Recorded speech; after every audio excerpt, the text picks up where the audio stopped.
Okay, Dad, I know a lot of people out here know about you because they look at you on all the posts that we do on parenting aging parents, but I'd like to introduce you to everybody so you can say hi Good. to them. Hi. How you doing?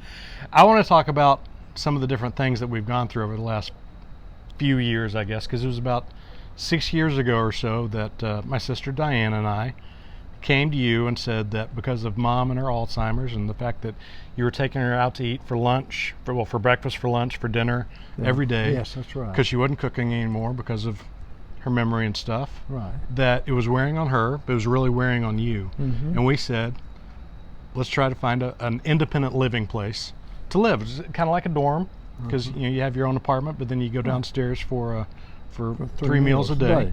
Yeah. And right. I think you were a little reluctant at first. Very much. How so. come? I just didn't. Well, that wasn't my cup of tea, and I just didn't want to do it. I was thinking of that would be an old folks' home, and it's really not. I hadn't looked at any independent living facilities forever. I mean, the only thing I'd ever been in is a nursing facility. Right. So I kind of was opposed to it because of that. But did you picture like my granddad? Your dad was in a nursing home he before was he in a died. nursing home. Did you That's right. picture that type of facility? Yeah, I did before we went and looked. Yeah. Before Diane took us around. Yeah. And but it's nothing like that. It's really truly independent living. I know the sticker price scared you a little bit because it wasn't cheap. No, oh no, it wasn't cheap at all. But I remember y'all moved in around September Right. of that year, 5 years ago, and by the time Thanksgiving rolled around, you're like, "Oh my gosh, son, this is the best thing we've done." Yeah, it is. It was. What changed your mind about it? What? After being there and seeing, even before Mom really had the problems, the two of us, we had a place to go, and people provide food for us, and they had a bunch of activities there. And Mom at that time loved bingo, and we would go play bingo, I think 3 times a week. And so it worked out very good. Yeah. Very good. The social interaction was really good, especially for Mom, because Mom wasn't getting anything. No offense, but other than you, when y'all, because they lived an hour outside of Dallas in East Texas. So being out on, we called it the farm, but out in the middle of nowhere, there was no social interaction for her. And when you have Alzheimer's or anything like that, the social interaction is so important. Right. Oh yes, it certainly is.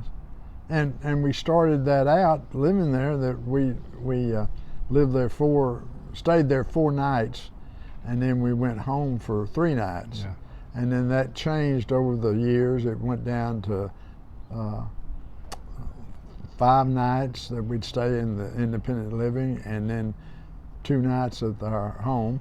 And then it went to 1 night that we'd stay in our home, and then it went to 0 because she didn't have any interest in that. We'd take our wash down, do our wash, and come back.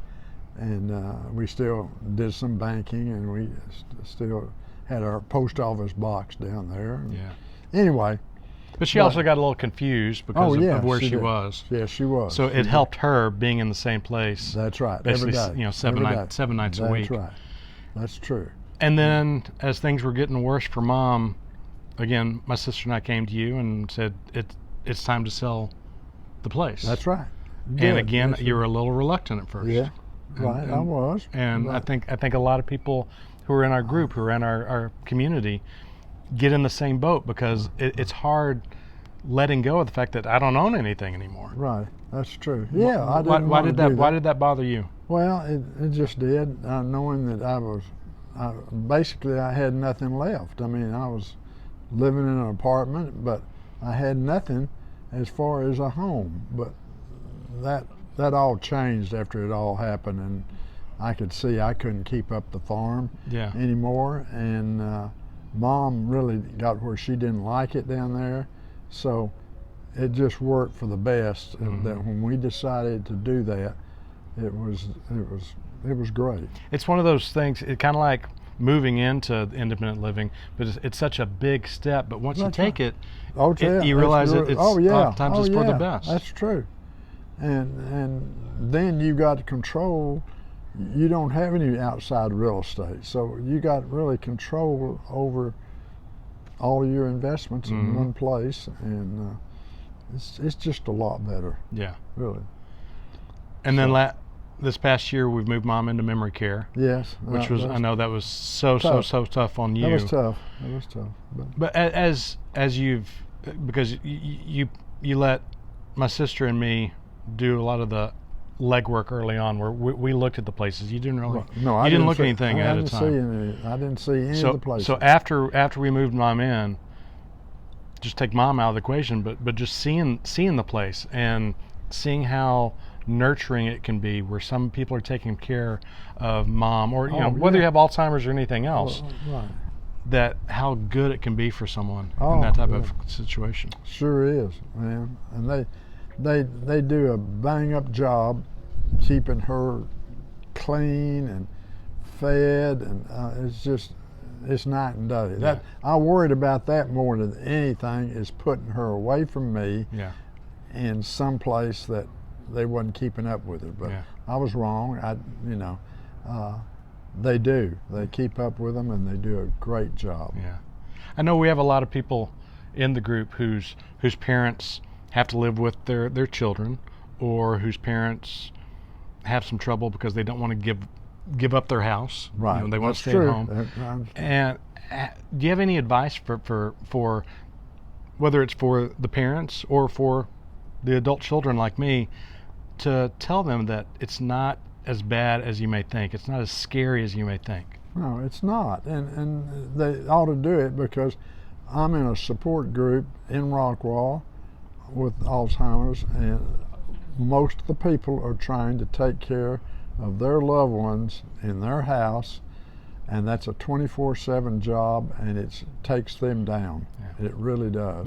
You can tell their voice when they explain what they're doing, and luckily with Mike and Diane, they got me to go to a memory care for Mom, and it just works out great.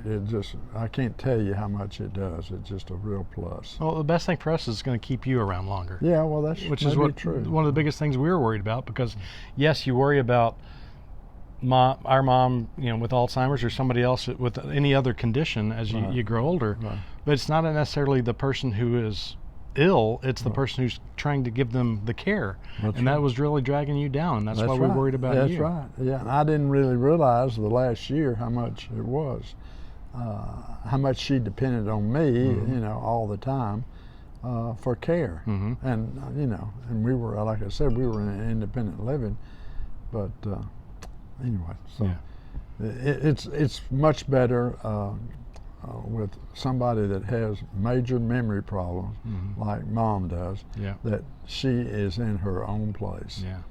And then I wanted to go see her every day, and the doctor said, no, you don't need to do that. So anyway, I'm down to 2 days a week. You're on a good schedule though right now, and and it could change with her condition. You never know what can happen. That's the best thing is that it's so open. You can do practically whatever you want. That's true. Which is really good. Even with COVID, it's made it Oh pretty yeah. nice. Oh yeah. Yeah. And they watch over her, and that's the main thing I look for is how she's dressed and how she looks when I go see her. Yeah. And they do a great job. Yeah.